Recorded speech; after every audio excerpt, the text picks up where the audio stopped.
Պատասխանող կողմ, խնդրեմ։ Չէ, ներողություն, նոր ուժի կարծիքը լսեցինք մենք։ Շատ բարի։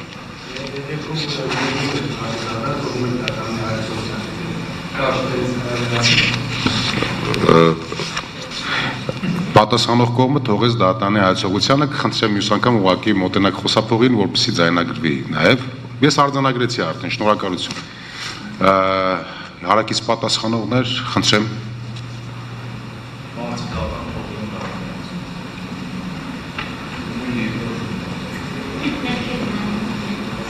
Հարակից պատասխանողները բոլորը թողեցին դատարանի հայեցողությանը եւ երրորդ անձին ներկայացուցիչը ձեր տեղ ամենահարմարն է, դուք կարող եք մոտենալ խոսափողին։ Բարձր դատարան ըստ էության ներկայացված միջնորդություններից կուզեի անդրադառնալ ընտրական օրենսգրքի համապատասխան դրույթի սահմանադրականության քննարկումը։ Հիմա այդ միջնորդությունը չի բանկ։ Կոնկրետ, հա, միասին ներկայացվեց։ Չէ, միայն մեկ միջնորդության մասն է, որը վերաբերում է երկու դատավորների դատարան վերադարձնելու հարցին։ Շատ բարի, ուղղակի որ իրար հետ ներկայացվեց։ Չէ, միայն այդ է։ Դուք ինչ կարծիք եք այնուամենայնիվ այդ միջնորդության մասին։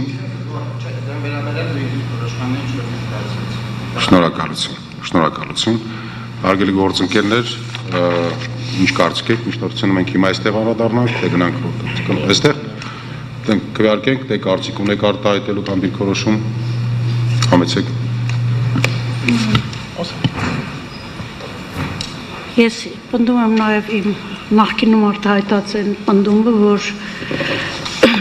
սա միջնորդություն որպես այդպեսին դիտարկել չենք կարող, որովհետև եթե դատավորի անհամատեղելիության հարցի քննարկումը ընթանում է Սահմանադրական դատարանի մասին օրենքի 16 հոդվածի համատեքստում եւ քննության համար որպես իրավասու սուբյեկտ պետք է հանդես գա դատավորը, ես այս միջնորդության իրավասու սուբյեկտ չեմ կարող դիտել դիմող կողմի ներկայացուցիչի միջնորդությունը, որովհետև դա նույնն է, թե համատեղելիության եւ անհամատեղելիության հարցը երկու հարցերն էլ նույն ռեժիմով պետք է քննության առարկա դառնա, իսկ մենք չունենք օրենքով անհամատեղելի համարվող դատավորին համատեղելի ճանաչելու ինստիտուտ, այդպիսի ինստիտուտ մենք չունենք եւ չենք էլ կարող այսօր այդ կարգի քննարկում անել, բայց ես ուզում եմ ուղղակի անդրադառնալ, արդյոք այս միջնորդությունը մենք որպես միջնորդություն պիտի քննարկենք, իմ կարծիքով ոչ, այս միջնորդություն պետք է առանց քննության թողնվի, որպես իրավասու անձի կողմից չբերված միջնորդություն, որը բերվել է դրա իրավունքը չունեցող անձի կողմից։ Շնորհակալություն։ Համեցեք, պարոն Շատիրյան, Տիկին Սաֆարյան, կխնդրեմ խոսափողը անջատեք։ Պարոն Օրբելյան, անկեղծ կլինեմ, միջնորդությանը գնահատական չեմ տալիս, գաղափարին, ձեր կողմից բարձրացված գաղափարը շատ հետաքրքիր պրիզմայի ներքո մատուցվեց։ Որոշակի ավելի մակերեսային դրսևորումներով այս հարցը դարձել է այնուամենայնիվ ոչ այսօր քննարկման առարկա, տարբեր, այսպես ասած, ձևաչափերով եւ տարբեր հանգամանքների բերումով։ Եթե հակիրճ մոտեցումս հետեւյալն է, այո, գաղափարը շատ հետաքրքիր է, միգուցե խորքային վերլուծության անհրաժեշտություն կա։ Այս պահի դրությամբ այնուամենայնիվ ես անհրաժեշտ եմ համարում Սահմանադրական դատարանի մասին Սահմանադրական օրենքի 16-րդ հոդվածով նախատեսված կարգավորումների առկայությունը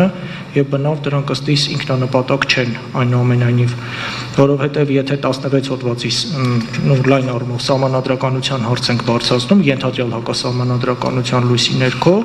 սա ուղղակի աղերսներ ունի նույն սահմանադրական օրենքով ամրագրված դատավորի վարքագծի կանոնների մեծամասնության հետ, թե ընդհանուր կանոնների, թե պաշտոնե գործելիս։ Եվ եթե այնուամենայնիվ պնդում ենք, որ Սահմանադրական դատարանի կամ բարձր դատարանի դատավորի համար մասնակցության անհնարինության ինստիտուտը չպետք է նախատեսվի կամ կիրառելի չպետք է լինի, այս պայմաններում առարկայազուրկ են դառնում նաև դատավորի վարքագծի կանոնների մեծ մասը, այսպես ասած։ Եվ նման պայմաններում ես այնուամենայնիվ այս պահի դրությամբ ձեր գաղափարը չեմ կիսում, թեպետ այն կրկնում եմ շատ հետաքրքիր է։ Խնդրեմ, պարոն Խոտկարյանն ասել եք։ Աշխատեմ շատ հակիրճ, ընդամենը դեմ եմ միջնորդությանը, որտեղ միջնորդությունը ըստ էության ենթադրում է արդեն իսկ կայացված աշխատակարգային որոշումների շակերտների մեջ ասած վերացում ես չեմ կարող կողմ քվեարկել այսպիսի միջնորդությանը, բայց նաև արձագանքեմ, որ որպես միջնորդություն մենք պարտավոր ենք քննարկելու եւ դիրքորոշում արտահայտելու։ Պարոն Խաչատուրյան, պարոն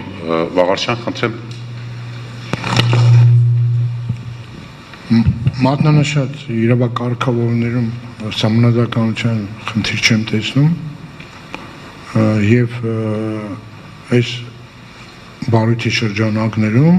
այդ հարցը քննարկման ենթակա չի, որովհետեւ մենք չենք կարող այդ 15 օրյա ժամկետում այդ խնդիրը լուծել եւ հետեւաբար ես դեմ եմ։ Պարոն Խաչատուրյան, Մասամբ արդեն արտահայտեցին դիրքորոշումը այս հարցի հետ կապված մի քիչ ավելի ծավալուն, բայց ժամանակային առումով հակիրճ ներկայացնեմ, այն հիմնական փաստական ելակետը, որ ՍԴ-ն պետք է հանդես գա կազմով ու որպես դատարան կազմով հանդես է գալիս միայն լիակազմ 9 հոգով, ես չեմ կարող դա ընդունել, կողմ եմ մերժմանը այս միջնորդության, ինչու, որովհետև եթե նաև գործ ունենք դատարանակազմական խնդրի լուծման հետ 7 թե 9, ապա այստեղ կարևոր է հիշել, որ 9 դարձել է 7, կոպիտ ասած, ոչ թե զուտ անձի սահմանադրական հիմնական իրավունքի տեսակետից այն ապահովելու համար ճիշտ է չի ներկայացվել կողմի, միջնակողմի, այսպես ասած փաստական տվյալների հիման վրա անհնարինության մասնակցության անհնարինության հարց, բայց պատկերացնենք, եթե այդպես եղած լիներ, տարբերություն չկա, սահմանադրական դատարանը ապահովելով իր կազմի հետ կապված որոշմամբ ապահովելով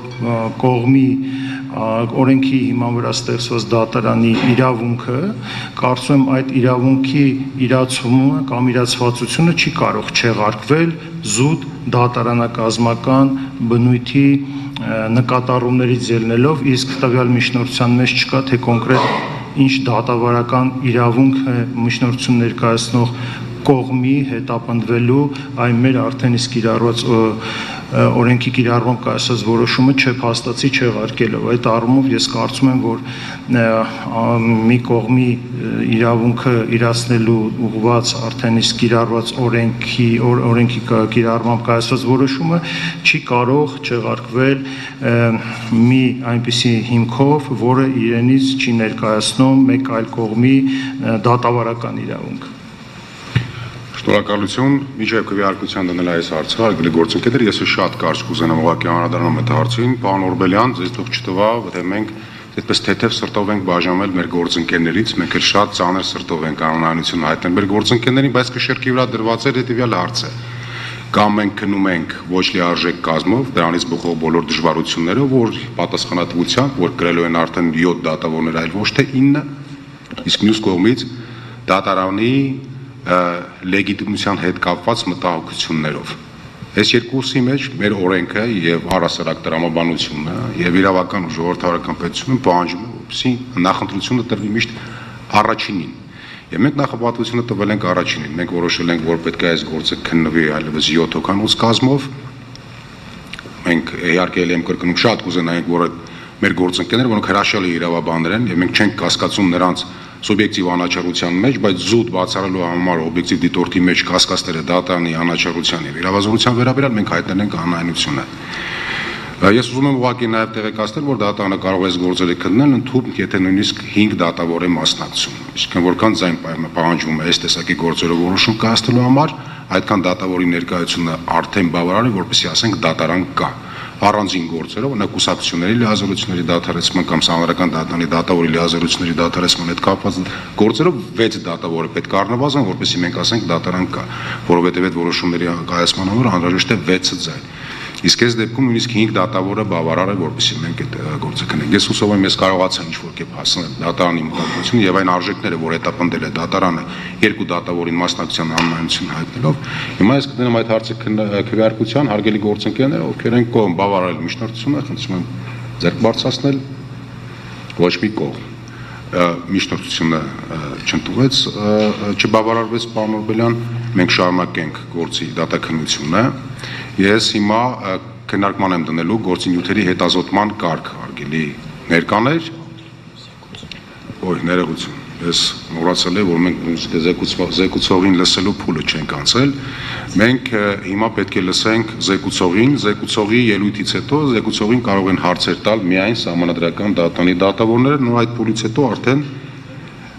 մենք կորոշենք գործի նյութերի հետազոտման կարգը։ Պարոն Շաթիրյան,